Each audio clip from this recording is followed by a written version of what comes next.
Hey everybody, this is Peter and welcome to the show today. Well, today I'm going to be doing something really kind of fun. It is chicken and waffles.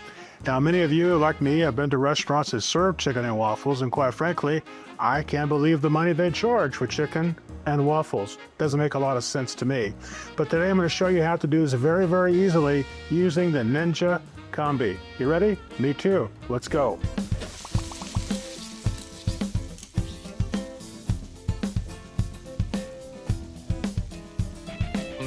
Okay, I'm going to go over the list of ingredients with you. Before I started the video, I went ahead and turned on the Ninja Combi to about 365 degrees, and I'm letting it preheat. I always let the Ninja Combi preheat in the air fryer mode for at least 10 minutes before I put anything in there. Sometimes it goes longer, but I really tried to aim for 10 minutes or more. All right? So now I'm going to be showing you what I'm using right here, which is chicken tenders. And I went ahead and marinated the chicken tenders last night and some buttermilk, some hot sauce, some garlic, pepper, salt blend, you know the one I'm talking about probably, and some lemon juice, a little bit of onion powder, and that's about it. So this has been sitting in the refrigerator overnight, and so now we're ready to go ahead and move on to the dredge. Here's the dredge I have set up for us. This is just 1.5 cups of flour, and over here I have 2 tablespoons of a garlic salt pepper blend.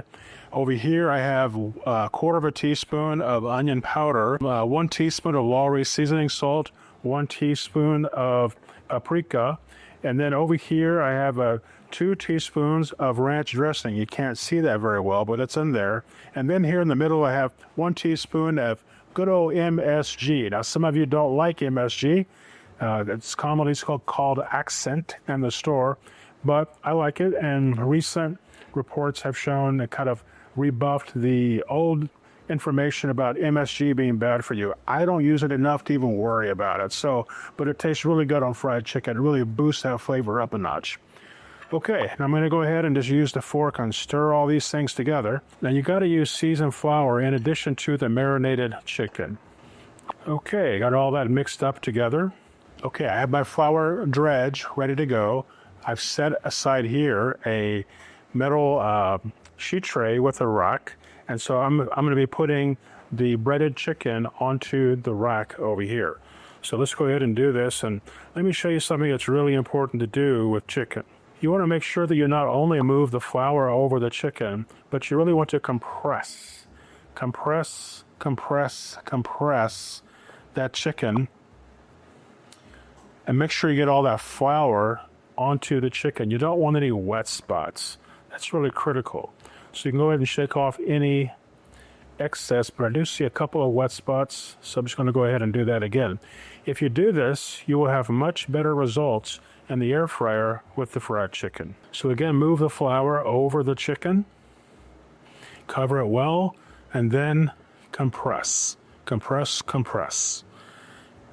Again, flip it over. You see some white spots there, some wet spots rather, and just go ahead and compress. Compress the flour into the chicken very, very, very well. All right, let me get these set up, and then we'll go ahead and go to the next step. Okay, all the chicken has been breaded. Now I have my very hot air fryer basket right here. Just going to spray some oil on that. And Ninja does say their vessels are non-stick, and I agree, they clean up really, really super easy. But I go ahead and spray some canola oil in it anyway. Okay, over here I have the pieces of chicken, and let me show you, I'm just going to be spraying these very liberally with a little canola oil. This is a very, very important step, and try not to miss any sides of the chicken, because this is really, really, really important to do. All right, so now I'll put this here. Remember, the other side has the oil already. Okay, there we go. So now I'm going to take the pan and I'm going to put it back in the Ninja Combi air fryer. It's ready to go, and we're going to cook this for about 15 minutes or so. I'll start watching it at about 7 or 8 minutes. Okay, here we go. Okay, this is the Ninja Waffle Maker. And I've had this for about a year and a half, something like that. I don't use it very often, but I should use it a lot more. What I really like about it is that it's a vertical waffle maker, so it goes up and down, and it's super easy to put together and to use. Ninja does not want you to use any type of spray that has a propellant, such as PAM. They would rather just use canola oil and just spray a little bit of that on there. It doesn't take very much. Right here we have our on-off switch. I'm going to go ahead and turn it on to a level 3. I actually like my waffles to be a little more crunchy, so I'm going to go to a level 4. Now I'm going to be using a Krusteaz Light and Crispy Belgian waffle mix. And this is what I use on this one. Okay, I have the batter for the waffles made up according to the package directions.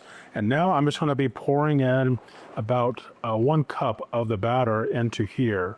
I want to show you the consistency of the batter. You can see that it's not too thick. And I'm heading for like between 3/4 of a cup and 1 cup. Actually, it's right about 1 cup. So now all we have to do is pour this into here. And I kind of go at a sweeping pattern. I don't know if that's important to do, but that's what I do. And if you can see down here, you can see it went from a green light to a red light. And that's letting us know that the batter went inside, and now we just have to wait for the green light to come back on, and that will tell us that it's ready to go. I'll be making a couple of waffles today, or 3 or 4, so I'll go ahead and get the next pour ready. Again, about 1 cup of batter is what we're shooting for today. Okay, our first waffle is ready. You can see we have a green light, so let me go ahead and pop this open for you, and you can see how it looks. Let me get our tongs and we'll take it out. I did overfill it, and this is just going to be cut away, so no big deal with that. You can see how easily it popped right out. This is nice and kind of crunchy, and that's the way I like waffles, kind of crunchy and all delicious. So let me go ahead and get the next one started for us. And by the way, I'm putting in a little less this time, just under a cup.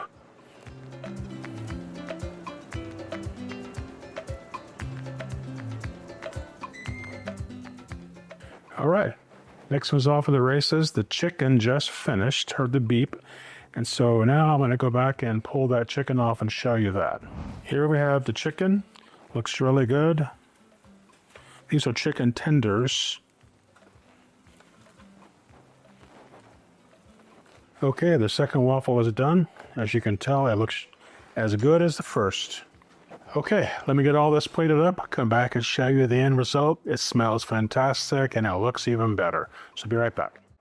Okay, folks, here we have it. Chicken and waffles. It looks fantastic, doesn't it? And this took about, I don't know, 30 minutes or so at most to cook the chicken and make all the waffles as well in the Ninja Waffle Maker and the Ninja Combi. It all worked out super good. Well, thanks again for watching the video today. I really do appreciate it. Do me a favor, invite some friends to also subscribe to the channel, and you subscribe too if you haven't done so already. Can you believe 92% of the people watching my videos have not subscribed? Please subscribe, it really helps us out. Give us a thumbs up. See you next time.